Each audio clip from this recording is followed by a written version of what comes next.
Oscar predictions. These are the nomination predictions. We've had a load of precursors now. So we've had the Golden Globes, right? We've already had the nominations for the actors guilds, the directors guild, the writers guilds, the BAFTAs, the British one. So we're getting like a real good idea of the films that are likely to be nominated in the Oscars, because a lot of the same people in these guilds vote in the Oscars. So obviously the Oscars is a huge body of people though, so surprises can always happen. But I have my predictions, and we're going to start with picture. So the number one most likely film to be nominated for an Oscar, in my opinion, is Anora. I just feel like everybody loves this film. I just think that it's getting nominated in all the right places all the time. Did it win anything at the Golden Globes? No. But the Golden Globes don't really matter that much, you know? And yeah, I just feel this general buzz for the film, and quite rightly so. Like it's such a wonderfully acted film, hilariously funny, beautiful film. So that's my number one most likely to be nominated. Number two, Emilia Perez.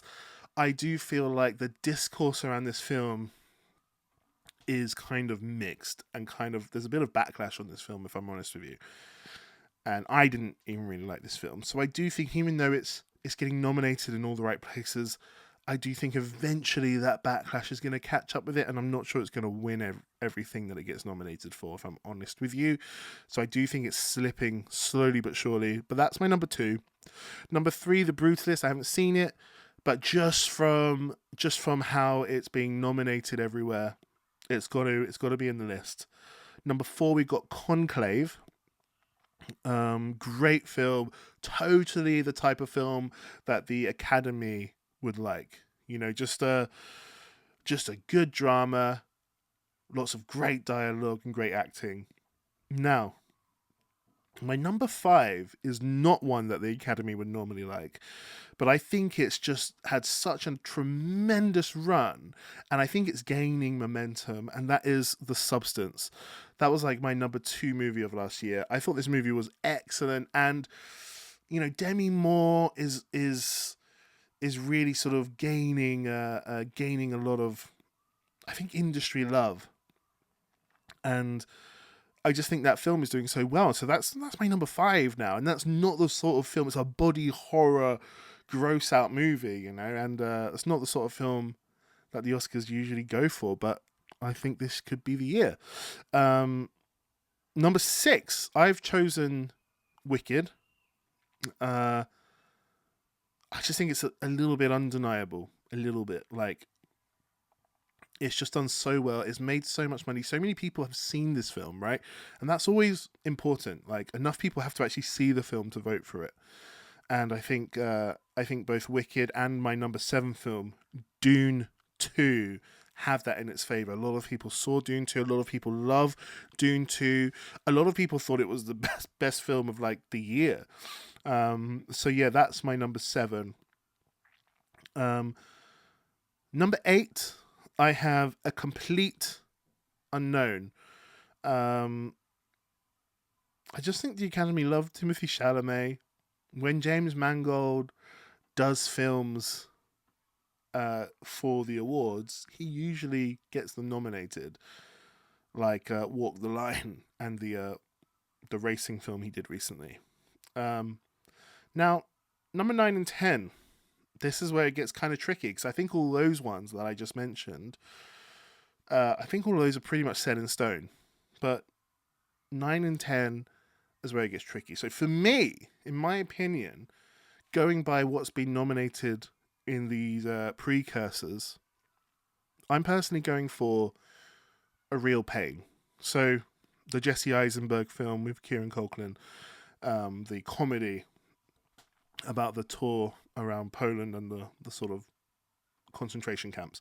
I just think the film is really well written. I think people are loving Kieran Culkin's performance, and I do think he's going to be nominated, and I think he's probably going to win. And it's really rare for an actor to win an Oscar if their film isn't even nominated for Best Picture. That's so rare. So I just think, I really do think that A Real Pain is going to end up being nominated for that reason. And in my number 10, maybe I'm crazy. A lot of people will say Nickel Boys. A lot of people might even say Sing Sing. I just think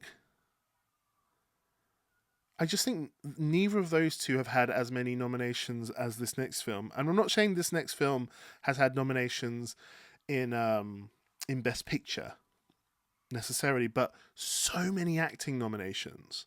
So similar to my theory with A Real Pain, I've gone with The Apprentice. Maybe I'm crazy. Like, it's probably going to be Nickel Boys. It might even be Sing Sing. I think Sing Sing is a little bit subdued.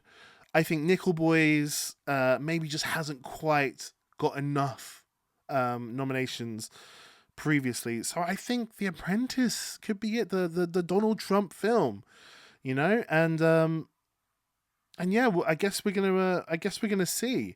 But yeah, the nominations are coming out soon. But that's what I'm thinking for the best films. I'm gonna go into my directors as well. A lot of the same films, obviously, because if the film's nominated, the person who makes the film should get nominated. So a lot of the same films, but my number one pick is actually Brady Corbett for The Brutalist. I just think his momentum has grown and grown and grown. I think everybody seems to really rate him as a director. I do believe that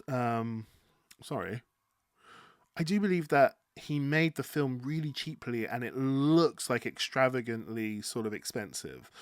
So that's wonderful. Like, if a director can do that and take you back into a different time period, great. I think Honora is number 2, directed by Sean Baker. I just think the way that he works with his actors is going to be something that the Academy really, really relate to. I think the third one to get nominated for the director will be Jacques Audiard for Emilia Perez. I don't like that film. I really don't like that film. But I guess a lot of people do. But yeah, like I say, a lot of backlash. So I don't know, but that at the moment is my number 3.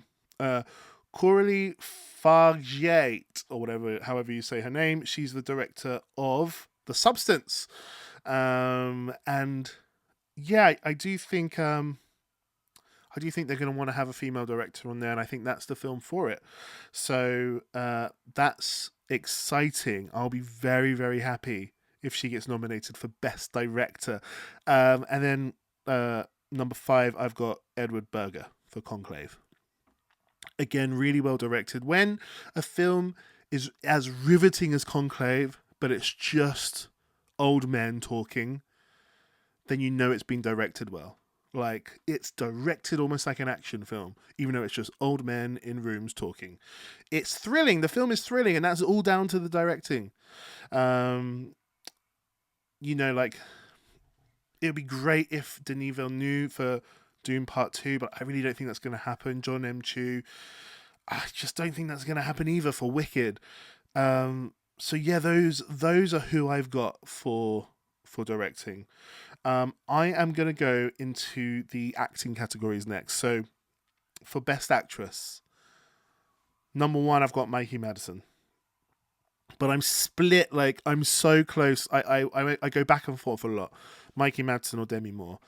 Demi Moore has won the Golden Globe. She's winning more, and she's got a great storyline behind her. The industry love her. She's paid her dues in Hollywood, so to speak. And Mikey Madsen is brand new, but Mikey Madsen's performance is out of this world. But so is Demi Moore. So I find it so hard to choose. I'm going Mikey Madsen.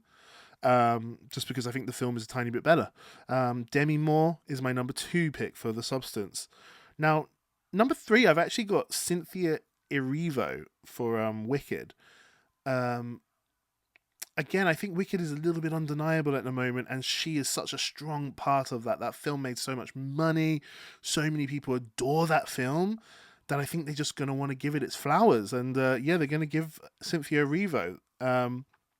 Obviously, Emilia Perez has its main actor, Carla Sofia Gascon, a trans woman. She kind of plays a man in the first sort of quarter of the film, and then turns into a woman. And what can I say? That performance is good. That's probably the only good part of that film, in my personal opinion. So that's really exciting. I hope she does get nominated. That would be awesome. And then finally, Fernanda Torres, I've actually got as my number 5 for I'm Still Here. Yes, I'm not sure I'm Still Here is getting nominated too much in the Oscars, apart from maybe 1 or 2 categories, but I just think she's doing surprisingly well. You know, a lot of people are thinking Pamela Anderson, Angelina Jolie, Nicole Kidman, and I think they've all done really well in their respective films, like Angelina Jolie in Maria, Pamela Anderson in The Last Showgirl, Nicole Kidman in Baby Girl. But yeah, I'm not feeling their momentum. Fernanda Torres, I think, has some momentum here, and I think a lot of people are overlooking her, if I'm honest with you. So that's why I've got her down. Now I'm going to move on to the best actor. For me, even though I haven't seen the film, I think everybody is talking about Adrian Brody as just this tour de force performance. So in The Brutalist. So I'm really excited to see that film. It comes out this week in England, so I'm going to watch it. But yeah, I think Adrian Brody is the number 1 most likely to get nominated. And number 2, Timothée Chalamet for Bob Dylan. I thought he was great in that film. The industry loved Timothée Chalamet, and he's just getting all this recognition in all the awards voting bodies and stuff. So I just think that's a definite. Ralph Fiennes in Conclave, I think, is also a definite. I think he's outstanding in the film. Gravitas, he commands the screen. And number 4, I do have Coleman Domingo. I think that's likely to be maybe the only nomination. There might be 2 nominations for Sing Sing. I just think A24, the production company, just really screwed over this film. They really didn't care for it that much because they barely released the film. It's barely been released. Like they really botched its sort of campaign, if I'm honest with you. I don't think they care about it. So if it does get nominated, it's just pure love of the acting, really. Like, that's all that it will be, because I don't think the studio gives a shit about campaigning it for the wins, because they're all focused on The Brutalist. So I do think Coleman Domingo stands a great chance, because he was one of the best performances of the year. I will say, though, in my own little critique of him, when watching that film, I've watched it a couple of times now, all the other actors are actual convicts, like people who've been in prison. And he's like a Hollywood actor, right? For me, personally, I can tell the difference between the people who are real and the people who are acting. And I think Coleman Domingo's acting, and the others are real. And to me, it stands out a tiny little bit. I'm sorry, it does. But yeah, I just think I do think he's just loved enough, though, to be nominated. So that's my number 4. At number 5, I have, and I'm not sure if other people are going for this. I think a lot of other people might go for Daniel Craig. I'm going for Sebastian Stan for The Apprentice. Again, I do think The Apprentice is being a tiny bit overlooked here, because I just think it's getting nominated in so many other places that I just feel like people in the industry actually are watching this film and actually are enjoying the performances, enjoying the film. So yeah, that's what I think about Best Actor. I'm going to quickly go through Supporting Actress and Supporting Actor. So Supporting Actress, I think number 1, we've got Ariana Grande for Wicked. Yes, it is a a blockbustery performance. It's over the top. It's a bit silly, but she she does it so well, and there are nuances in her performance that I think actors will see. There are definitely subtleties and nuances which I think are wonderful. At number two, I've got Zoe Saldana for Emilia Perez. It's strange because both Ariana Grande and Zoe Saldana are basically leads in their films as well. There's a bit of, fraud going on here, category fraud, because I don't know why they're both down as supporting, but they are. That's what it is. It is what it is. What it is. What it is. I've got at number three Isabel Rossellini, and she's from Conclave. She's the only woman in that film, and so she just really just stands out. Like she gives the film something that the film desperately needs, because she really is like the only woman in the film, and she's great in the film as well. Number four, I've personally got Monica Barbaro for A Complete Unknown. I think the industry. Oh, there's a fly in front of me. Okay, got it. Sorry, fly.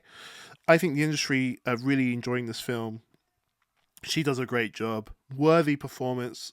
And then finally, I think number five, for me personally, I do think The Substance is going to get one more. So I think Margaret Qualley. I do believe it.